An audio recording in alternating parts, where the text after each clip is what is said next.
Halo semuanya, kembali lagi dengan saya Krisma Luciana Sihotang, NPM 2009102118, kelas F atau 6, semester 3, dengan dosen pengampu Bapak Sumarlin Mangandar Marianus MPD. Saya dari Pendidikan Guru Sekolah Dasar, Fakultas Keguruan Ilmu Pendidikan, Universitas Katolik Santo Thomas. Baik, topik kita kali ini yaitu motivasi belajar. Topik pembahasannya yang pertama pengertian, yang kedua jenis-jenis, yang ketiga faktor-faktor yang mempengaruhi, yang keempat cara atau taktik pemberian motivasi, yang kelima cara mengatasi ketidakberdayaan. Kita masuk yang pertama, pengertian motivasi belajar. Kata motivasi diambil dari bahasa Latin movere yang artinya dorongan dari diri sendiri untuk mencapai sesuatu yang dikehendaki.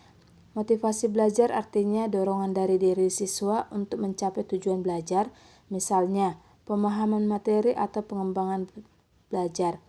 Dengan adanya motivasi, siswa akan senantiasa semangat untuk terus belajar tanpa ada paksaan dari pihak manapun. Yang kedua, jenis-jenis motivasi belajar. Motivasi belajar siswa bisa dibagi menjadi dua jenis, yaitu sebagai berikut. Yang pertama, motivasi belajar intrinsik. Motivasi intrinsik adalah motivasi yang berasal dari diri siswa sendiri untuk belajar.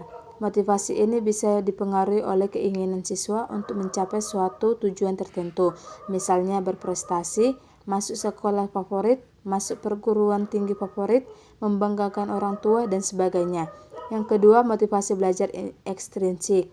Motivasi ekstrinsik adalah motivasi yang berasal dari luar, misalnya lingkungan. Contoh, motivasi ekstrinsik adalah iming-iming hadiah dari orang tua jika berprestasi, mengikuti saran atau nasihat dari guru, dan sebagainya. Yang ketiga, faktor-faktor yang mempengaruhi motivasi belajar. Menurut Dimyati dan Mudijo, faktor-faktor yang mempengaruhi motivasi belajar adalah sebagai berikut. Yang pertama, cita-cita atau aspirasi siswa. Motivasi belajar tampak pada keinginan anak sejak kecil. Keberhasilan mencapai keinginan dapat menumbuhkan kemauan belajar yang akan menimbulkan cita-cita dalam kehidupan. Cita-cita dapat memperkuat motivasi intrinsik dan ekstrinsik. Yang kedua, kemauan siswa. Keinginan seseorang anak perlu dibarengi dengan kemampuan untuk pencapaiannya, karena kemauan akan memperkuat motivasi anak untuk melaksanakan tugas-tugas perkembangan. Yang ketiga, kondisi siswa. Kondisi siswa yang meliputi kondisi jasmani dan rohani mempengaruhi motivasi belajar. Yang keempat, kondisi lingkungan siswa.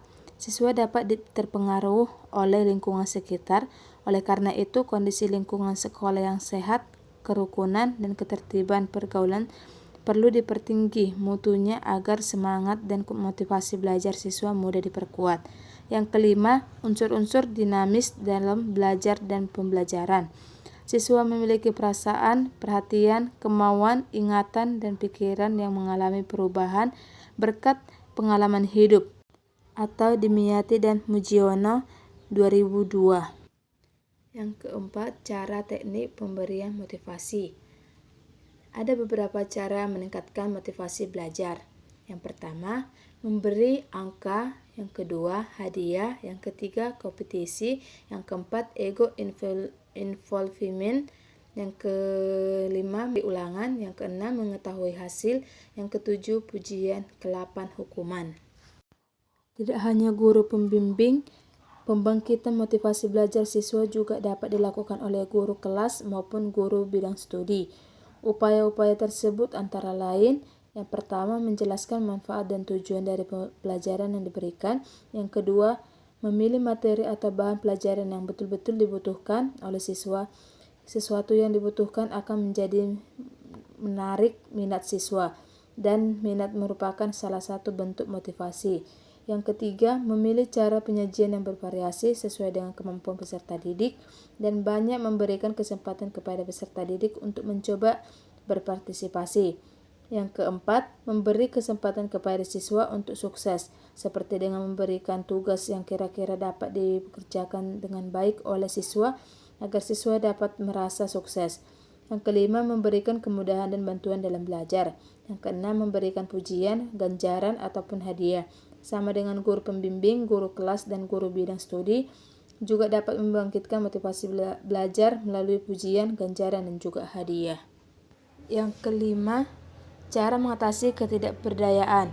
Siswa yang kurang memiliki motivasi belajar dengan latar belakang masing-masing yang secara khusus pula, guru pembimbing dapat melakukan berbagai kegiatan untuk meningkatkan motivasi belajar para siswa. Pembangkitan motivasi ini dapat dilakukan secara langsung oleh guru pembimbing sendiri, dapat juga dilakukan melalui guru kelas, guru bidang studi, atau guru-guru pembina kegiatan ekstrakurikuler. Guru pembimbing dapat melakukan upaya-upaya dalam membangkitkan motivasi belajar siswa. Upaya tersebut yaitu, yang pertama, guru pembimbing dapat memberikan informasi, penjelasan disertai dengan contoh-contoh tentang pentingnya belajar, kemajuan-kemajuan yang dapat dicapai dengan belajar, orang-orang sukses karena rajin dan giat belajar. Yang kedua, memberikan pujian, ganjaran, ataupun hadiah bagi kelas, kelompok, atau individu siswa yang berprestasi, untuk membangkitkan motivasi belajar secara sederhana. Yang ketiga, memberikan penghargaan terhadap pribadi anak, karena setiap orang termasuk anak-anak ingin diterima dan dihargai. Demikianlah pemaparan saya tentang motivasi belajar.